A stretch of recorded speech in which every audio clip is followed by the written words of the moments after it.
Special ভাজা মশলা দিয়ে নিরামিষ এই বেগুনের রেসিপিটি এতটাই টেস্টি হয় যে একদিন বানালে পরে এর আবদার রোজ আসবে।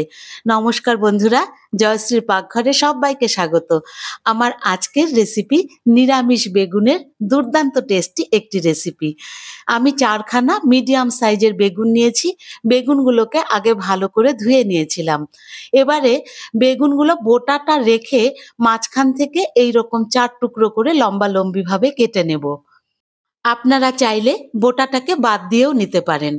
সব বেগুনগুলোকেই এইরকম লম্বালম্বিভাবে কেটে নিয়েছি। কাটার পরে কিন্তু বেগুনগুলোকে আর ধোবো না। এবারে এর মধ্যে সাধারণ কয়েকটি উপকরণ মিলিয়ে দিচ্ছি।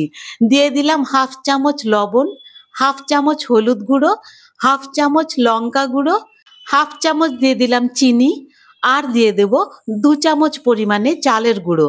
চালের গুঁড়োর জায়গায় এখানে বেসনও ব্যবহার করতে পারেন। চালের গুঁড়ো বা বেসন মাখিয়ে নিলে পরে কিন্তু ভাজাটা খুব কম তেলে হয় আর বেগুনগুলো একদম নেতিয়ে যায় না। এইভাবে মেখে আমি 10 মিনিট রেখে দিচ্ছি। এইদিকে কড়াই বসিয়ে এর মধ্যে একটা ভাজা মশলা তৈরি করে নিচ্ছি। সেজন্য 1 চামচ জিরে, 1/2 চামচেরও কম মেথি, আর 1 চামচ পরিমাণে মৌরি, আর 1খানা শুকনো লঙ্কা।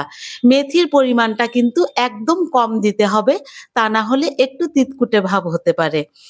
মশলাটা ভালোভাবে ভেজে নিয়ে একটা সুন্দর গন্ধ এলে পরে মশলাটাকে আমি নামিয়ে নিচ্ছি।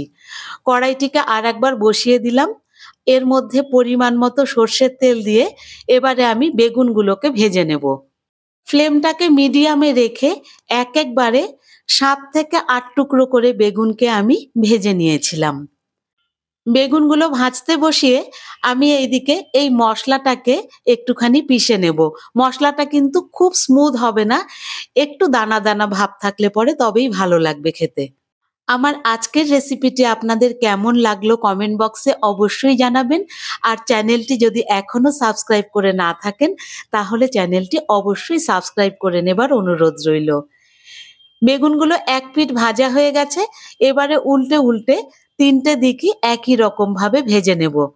চালের গুঁড়ো দেবার কারণে বেগুন ভাজাটা কিন্তু বেশ ক্রিস্পি হয়েছে, আর দেখতেই পাচ্ছেন তেলও কিন্তু খুব কম টেনেছে। এই তেলের মধ্যেই আমি বাকি বেগুনগুলোকে ভাজতে বসিয়ে দিলাম। এই বেগুনগুলো ভাজা হতে হতে অন্যদিকে একটা মিক্সিং জারের মধ্যে আমি একটা মশলা তৈরি করে নেব। সেজন্য দিয়ে দিচ্ছি 1 চামচ সর্ষে, 1 চামচ পরিমাণে পোস্ত, এর সঙ্গে দিয়ে দিচ্ছি 3 থেকে 4 চামচ পরিমাণে চিনেবাদাম, যেটা আগে থেকেই ড্রাই রোস্ট করা ছিল। একদম কাঁচা চিনেবাদাম দিলে কিন্তু টেস্টটা ভালো হবে না। শুকনো অবস্থায় একটু গুঁড়ো করে নিলাম। এইভাবে গুঁড়ো করে নিলে কিন্তু মশলাটা খুব স্মুথ হবে। এবারে এর মধ্যে দিয়ে দিচ্ছি 3 থেকে 4খানা কাঁচা লঙ্কা আর পরিমাণ মতো জল। আর একবার মিক্সিটাকে ঘুরিয়ে নিয়ে মশলাটা তৈরি করে নেব। এদিকে বাকি বেগুনগুলো ভাজা হয়ে গেছে।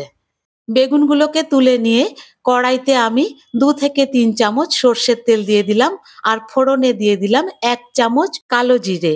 কালো জিরেটা একটু গন্ধ আসার পরেই বেটে রাখা মশলাটাকে এর মধ্যে দিয়ে দিলাম, আর মিক্সিং জার ধোয়া একটুখানি জল। সঙ্গে দিয়ে দিলাম সামান্য একটুখানি লবণ। যেহেতু বেগুন ভাজার মধ্যে আমি লবণ ব্যবহার করেছি, সেজন্য লবণের পরিমাণটা কিন্তু বুঝে দিতে হবে। আর দিয়ে দিলাম 1/2 চামচ হলুদ গুঁড়ো, সামান্য একটুখানি কাশ্মীরি লঙ্কা গুঁড়ো, যাতে রংটা সুন্দর হয়। এবারে সবকিছুকে ভালো করে মিশিয়ে নিয়ে মিডিয়াম ফ্লেমে 3 থেকে 4 মিনিট কষতে দেব, আর মাঝে মাঝে একটু একটু করে নেড়ে চেড়ে নেব। 3 মিনিট বাদে দেখাচ্ছি। দেখুন কি দুর্দান্ত টেক্সচার এসছে। আর যেহেতু চিনেবাদাম দেওয়া আছে, চিনেবাদাম থেকে কিন্তু বেশ তেল ছাড়ে। 4 থেকে 5 মিনিট এইভাবে কষিয়ে নেবার পরে মশলা কিন্তু এক জায়গায় হয়ে গেছে আর সম্পূর্ণ তেল ছেড়ে গেছে। এখন এর মধ্যে আমি দিয়ে দিচ্ছি 1.5 কাপ পরিমাণে গরম জল, অবশ্যই গরম জল। আর দিয়ে দিলাম সামান্য একটুখানি চিনি। চিনিটা না চাইলে আপনারা নাও দিতে পারেন, তবে বেগুন ভাজার সময় কিন্তু একটুখানি চিনি অবশ্যই দেবেন। ঝোলটা ভালো মতো ফুটে উঠলে পরে এর মধ্যে বেগুনের টুকরোগুলোকে দিয়ে দিলাম। বেগুনের টুকরো দেবার পরে কিন্তু আমি খুব বেশি নাড়াচাড়া করব না, তাতে করে বেগুনগুলো একদম ঘেটে যেতে পারে। বেগুনের টুকরোগুলো দেওয়া হয়ে গেলে ওপর থেকে ছড়িয়ে দিচ্ছি ওই ভাজা মশলাটা। 2 চামচ ভাজা মশলাটা ছড়িয়ে দিয়ে হালকা হাতে নেড়ে চেড়ে মশলাটাকে সম্পূর্ণ গ্রেভির সাথে মিশিয়ে নেব।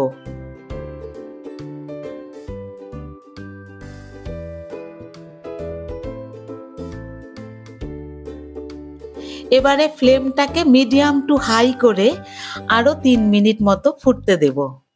3 থেকে 4 মিনিট ফুটিয়ে নেবার পরে দুর্দান্ত সুন্দর একখানা গন্ধ আসবে আর গ্রেভিটাও বেশ সুন্দর ঘন হয়ে গেছে দেখুন। রান্না কিন্তু একদম রেডি। ফ্লেমটাকে অফ করে দিয়ে ওপর থেকে কয়েকটা কাঁচা লঙ্কা ছড়িয়ে 2-3 মিনিট মতো গ্যাসের উপরে এইরকমই রেখে দিয়ে তারপরে নামিয়ে নেব। এই রেসিপিটি গরম ভাত, রুটি, পরোটা সবকিছুর সাথেই অসাধারণ লাগে। আর ভাজা মশলাটা দেবার কারণে এর গন্ধটা এত সুন্দর হয় যে একদিন বানালে এর আবদার রোজ আসতে থাকবে। আজ তাহলে এই পর্যন্তই। ফিরে আসবো অন্য একটি রেসিপি নিয়ে। ততক্ষণ টাটা।